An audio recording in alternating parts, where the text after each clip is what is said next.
One of the saddest jobs of a priest is to anoint the body of one who dies unexpectedly or from an accident or from a shooting.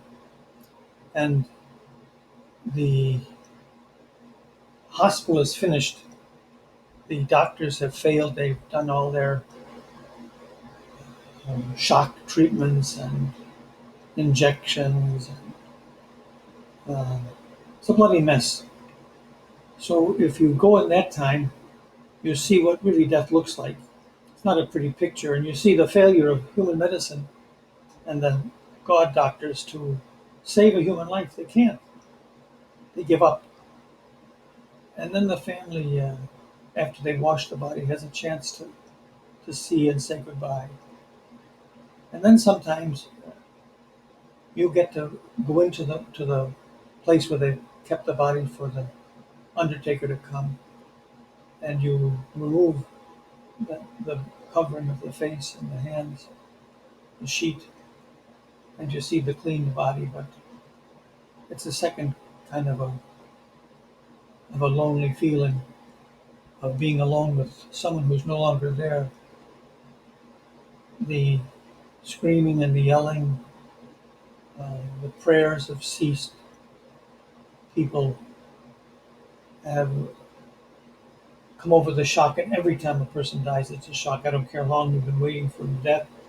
It's a shock when the person dies. They just can't believe that it's over. It takes a long time for that reality to set in. And the day we call Holy Saturday is a day for that reality to set in. In our modern society, we have a fake resurrection, as I call it, when we try to pretend that really nothing's changed.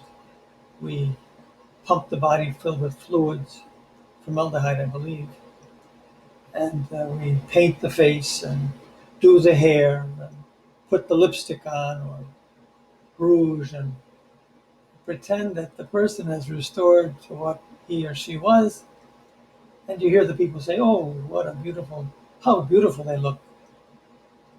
The words that were said when they faced the dead body, "He's in a better place. Uh, she's no longer suffering." How do they know who's in a better place? Or if their suffering has just begun? They give away heaven so quickly. Oh, they're in heaven now. How can you give away what isn't yours to give? You didn't earn heaven. You don't own heaven. And yet everyone puts the people that we know in heaven.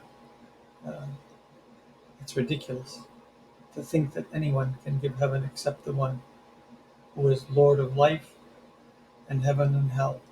It's his job to assign the place of peace or the place of suffering to those who die.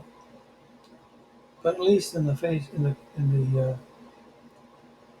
fake resurrection, as I say, they uh, bring flowers and play music and have all the sports activities and the videos, and it sort of softens the blow of the reality of the messy deathbed scene of today's doctors with their shocking devices to bring the heart back or the turning off the respirator or all that. It's not a pretty picture. Uh, so we try to soften that blow, the reality of death. We don't want to face it. But in the olden days, they placed the body quickly into the tomb.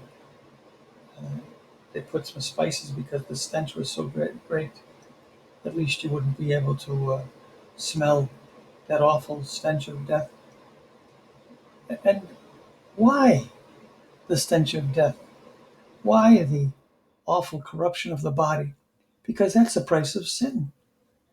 Jesus faced all that in the Garden of the Gethsemane when all the evil, all the sins were placed upon his body and his mind and his imagination.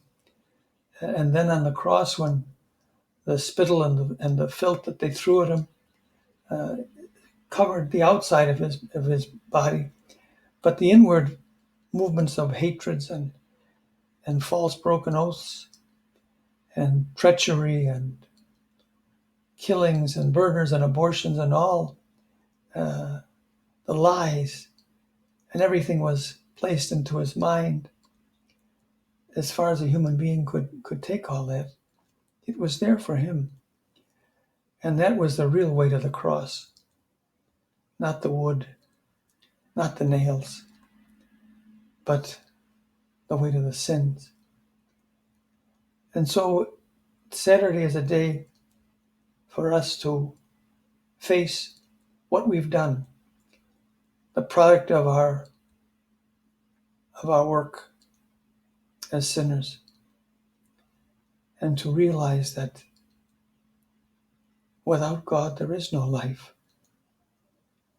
Without life there is no God. And so Saturday is that time to let the reality of a world without God sink into us, a life without God sink into us, a body without God, a soul without God. The true and only death is a soul without God. Where will ours be? Depends upon the choices we make.